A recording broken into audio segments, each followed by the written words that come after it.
Domtar désire poursuivre les opérations de l'usine de pâte et papier de Kenogami, mais le président Luc Thériault confirme qu'elle risque de fermer. Il y a 3 entreprises qui font le même produit au Canada. Du super calendrier, 3 usines qui se compétitionnent.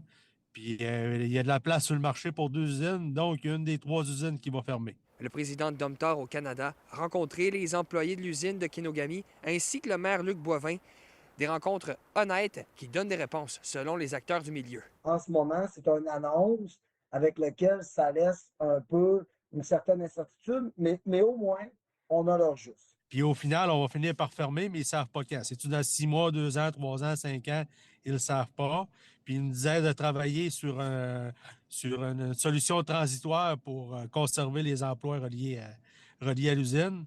Parce que présentement, s'ils ferment l'usine, bien, ils vont perdre des droits hydroélectriques. Est-ce que je me trompe ou ça a été un processus frustrant, justement, les discussions avec Domtar? Finalement, vous avez une discussion, mais avant de se rendre là, est-ce que ça a été un peu frustrant pour la ville de Saguenay? Bien, c'est pas frustrant. Je leur ai dit que je me serais attendu à plus de transparence. Ils ont admis avoir fait une erreur de transparence dans le sens qu'ils auraient dû aviser la ville, entre autres, sur les droits de mutation. Parce qu'ils ont transféré les actifs vers une société en commandite avec un but avoué de se servir de la valeur des barrages pour financer un investissement important pour le Québec à Gatineau. Ce canal de communication-là doit être plus fluide. On le sait, présentement, l'inquiétude persiste dans le secteur forestier. On le vit présentement dans la région avec Domtar, entre autres, mais aussi avec plusieurs scieries qui doivent cesser leur production temporairement ou fermer définitivement, comme ce fut le cas là, avec la scierie à Petit-Saguenay en novembre dernier. Québec a donc annoncé une mini-réforme du régime forestier pour venir aider l'industrie. Mais clairement, le gouvernement a à mieux travailler dans le secteur forestier que ce qu'on a vu jusqu'à maintenant.